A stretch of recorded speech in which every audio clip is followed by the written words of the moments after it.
Today we have another sandwich.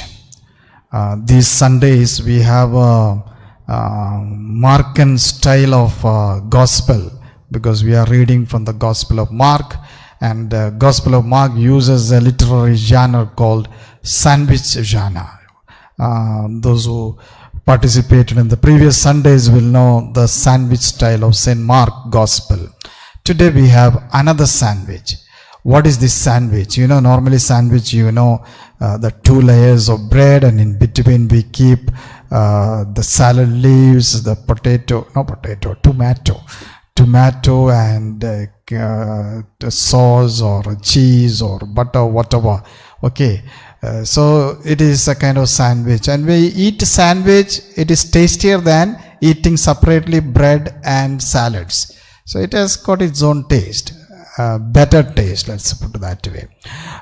So Mark uses this sandwich style even in writing. So he begins a story. So that is a Mark style. For example, today's reading gospel is a sandwich. This reading actually continuation of last Sunday's reading. Last Sunday, Jesus sends the disciples, apostles, 2 by 2 for a mission preaching, practical training, field work. So that was the top layer of the sandwich, sending them 2 by 2. And the story ends today, and that is the last layer of the sandwich. They return in today's gospel. They return. So we have top layer sending them 2 by 2, and the bottom layer of the story, they return. In between this single story, there is the inserted salads. What is that? Which we do not read today. That happens before the reading of today. Because today what we read was the bottom layer of the sandwich. In between what happened? The King Herod Antipas executes or kills John the Baptist. That part of the incident we did not read. So that is a sandwich in which these two layers are joined. So today what we read was the lower layer, or the last part of the sandwich. The disciples return and the story is complete. So this is what we listen today. Now what I am going to reflect with you on this reading, not on the sandwich, but on the way Jesus approached the disciples and the people. Now to understand that, we need to understand the leadership today. When we look at the leadership today, leadership is always in the news, many a times for wrong reasons, and leaders are not doing what they are supposed to do. So whether they are political leaders, church leaders, family leaders, always we find some imperfections and difficulties with the leadership in the society. Leadership is always under question. Parents are not good leaders to their children. Priests and nuns are not good leaders to the people. Or politicians and ministers in the society are not good leaders to the people around. Leadership is always in question. And it is in this context we have a model leadership in the Bible. And what is that model leadership in the Bible? God Himself. God's leadership. And what is that God's leadership style? The best leadership style of God is the Good Shepherd style. The Good Shepherd style. And today we have beautiful example of this Good Shepherd style in the Gospel, and also in reference to that in the first reading about the shepherd style and sheep style. And also we also read in the acclamation the shepherd style of leadership. Now what is this Good Shepherd style of leadership? Jesus called Himself as Good Shepherd, and He not only called Himself as a Good Shepherd, He practiced the Good Shepherd style. He walked the talk of being a shepherd. We sometimes only talk. We don't walk the talk. That means we don't practice what we preach. Jesus said, I am the Good Shepherd, but He practiced it. Today in the Gospel, we have beautiful incident where Jesus practiced this Good Shepherd style. What is this style Jesus practiced? I'm just presenting to you the 3 important ways Jesus practiced this Good Shepherd style. And the first way He did was, compassionate. not compassionate, responsible shepherd. What is this responsible shepherd he practiced? Response. Response is a word that comes from two English words. Respond with ability, responsibility. It is coming from two English words. In fact, this is explained by an author called Jonathan Sachs, who has written a book to heal a fractured world. There in that book, he explains this word, ethics of leadership and ethics of responsibility. And he mentions this beautiful meaning of the word responsibility, coming from two English words, respond with ability.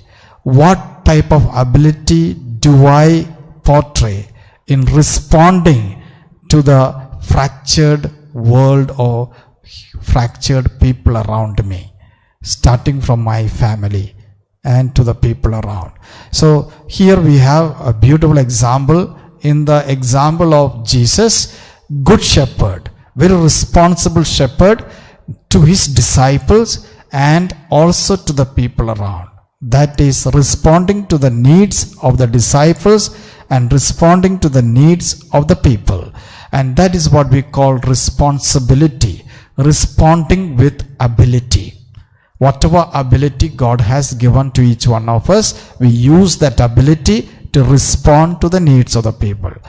And many a times we don't respond, even in the Bible. And we have beautiful example in the first reading, straying sheep and straying leaders or shepherds. What is the straying sheep and irresponsible shepherds? In the Old Testament, there were also bad shepherds. Ezekiel chapter 34 is a very beautiful example. Today, first reading, Jeremiah speaks about it. You know, many a times people were not really responsible, neither the sheep nor the shepherds. So this is also very visible even in today's society. Neither the children in the family nor the parents in the family, neither the ministers in the society nor the people in the society, neither the priests and nuns in the church nor the parishioners in the church. You know, irresponsibility can come from the sheep or from the shepherds. And that's the first reading that is spoken about. And we have in this context a very beautiful contrasting example of good shepherd, a responsible shepherd to the needs of his own people and the needs of his own disciples. That's the first model.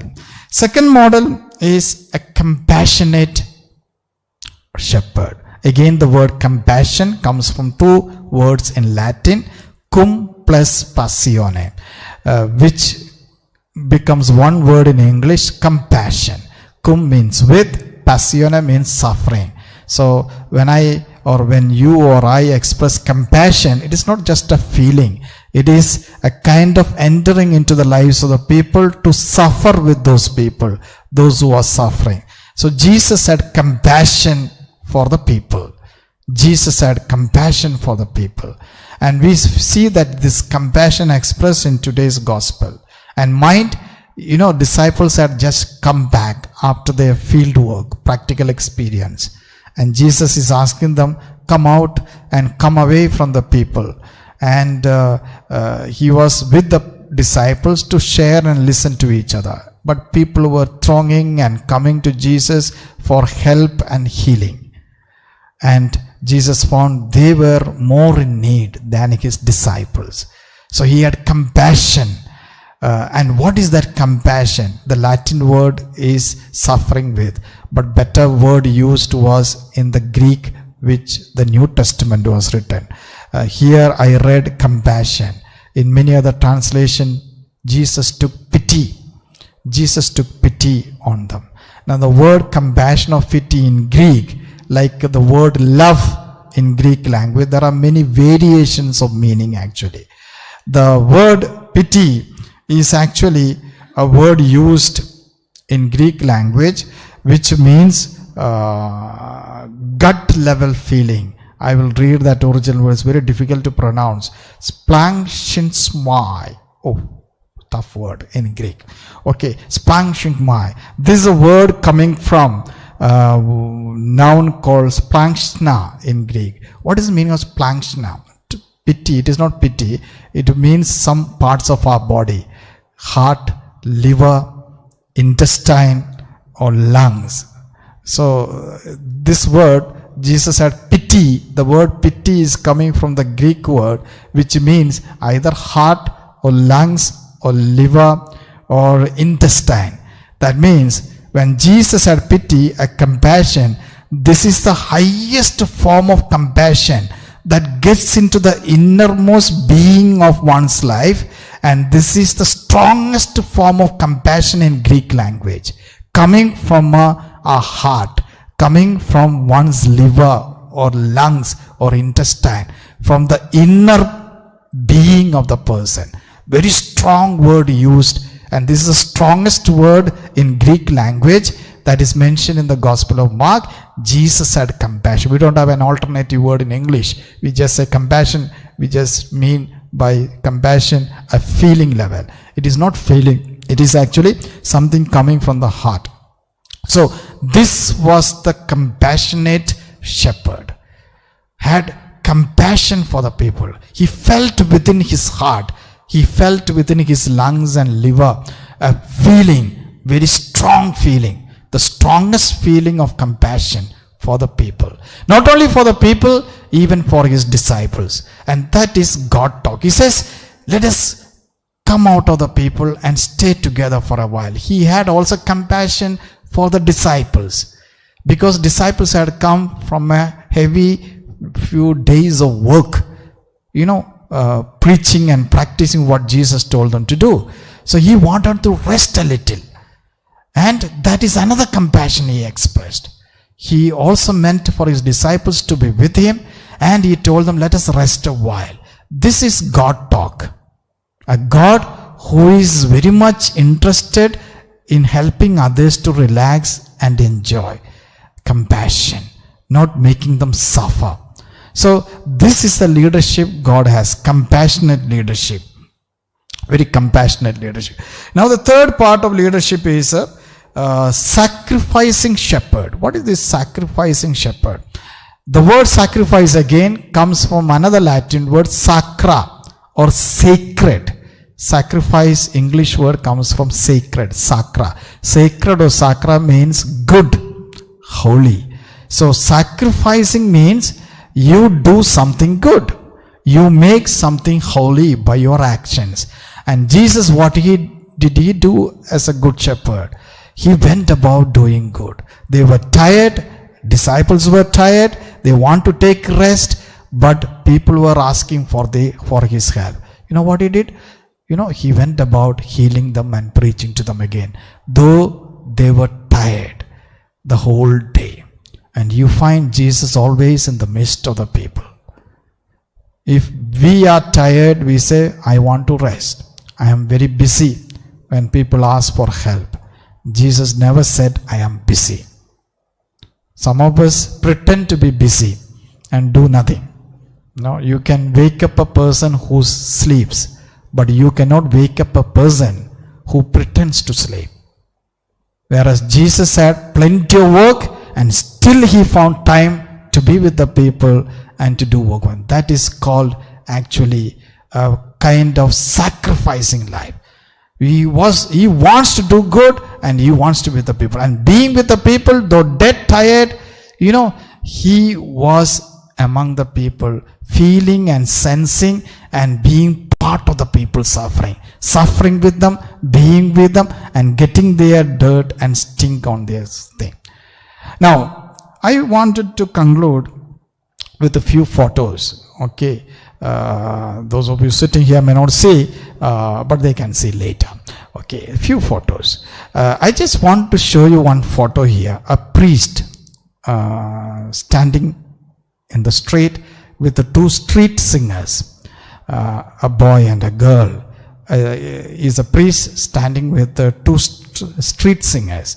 Let me show you another photo. The same priest sitting in a train, local train, crowded train, and people are all sitting near him at the side, and no place to sit, and he is there. And you still find this priest again in the roads or corridors of a slum. Who is this priest? His name is George Bergoglio.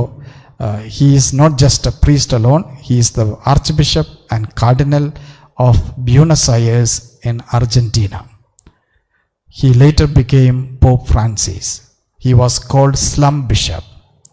Why? He is a man, when he was a bishop and cardinal, always wanted to be with the people.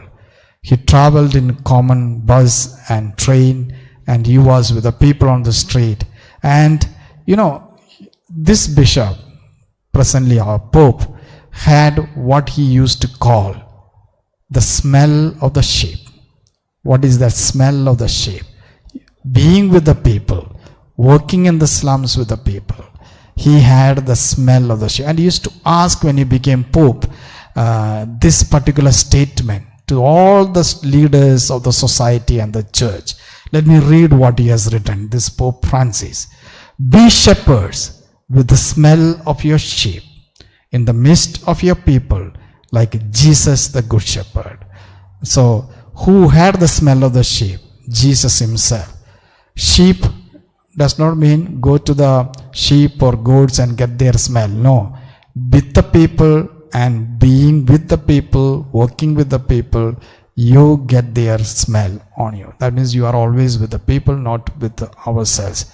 Jesus on the day one in his mission on earth had the smell of the sheep in the stable at Bethlehem.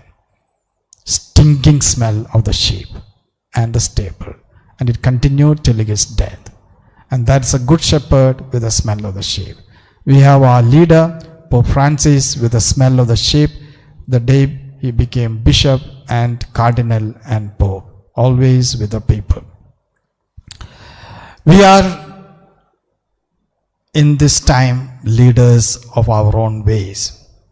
What smell do we have? Some of us may have a smell of AC. Some of us may have the smell of scent and cosmetic powder. But Pope Francis wants have the smell of the people. During this pandemic, we are towards the end of the second wave. We hope and pray third wave may not come, though many are predicting it is at the door or it has already entered the room, whatever. During the second wave and also the first wave, especially second wave, many people died. Probably more people in the second wave than the first wave. And also more leaders too died in the church. In India, several priests died. More priests than sisters. And priests are only 1/4 of number of sisters in India. And many sisters died. And among the religious congregations, many sisters and fathers died. The highest number was Mother Teresa sisters. Another highest number was Jesuit priests. Another second level Salesians or SVD priests. SVD priests are very few in India, but most of them, in comparison with many other religious congregations, their priests, more than 14 to 50, 20 SVD priests. Another 15, 16 Salesian priests died. Jesuits, more than 40 priests in the last few months. Mother Teresa sisters, more than 50 sisters died. I believe, and I salute these priests and nuns who died, I believe they were with the people. If they were completely quarantined within the room, many of the lives would have been saved. But they were with the people, with the smell of the sheep, and they died. Now, I just want you to take to another photo here. A photo of Nidhiga Don Bosco. This is Nidhiga Don Bosco. The slum people are fed with the food. And you see in the corner of that photo a priest. And that priest is standing near this slum. He is the priest. He was the priest who was feeding the slum people before pandemic and during pandemic every day in the slums, especially in Kapali Bagan, just a kilometer away from Nidhiga Don Bosco. And this priest whom you see there is standing there near the feeding place, open place in Nidhiga Don Bosco. His name is Father A.C. Jose. Tomorrow we are keeping his first death anniversary. He died last year, same tomorrow on this day. Now, probably this priest died, I believe. He was with the people in the slums during the pandemic. He used to go every day to make sure they are fed. And he died, I believe, with the smell of the sheep. Let us pray for his soul as we celebrate his first death anniversary tomorrow. One of our community members here, I knew him last 3 years. The day I came, first priest I met was Father A.Z. He was, I believe, as Pope Francis said, a shepherd with the smell of the sheep. Are we parents with the smell of our children? Are we children with the smell of the parents? Are we priests with the smell of the parishioners? Are we religious sisters or nuns with the smell of our people around with whom we work? Are we teachers with the smell of the students? Are we ministers and leaders of the society with the smell of the people? If there is some kind of smell with whom people we work, we can say we are someone like that great leader, good shepherd, a shepherd with the smell of the sheep. And if we have that smell, we can say we are sensitive shepherds today.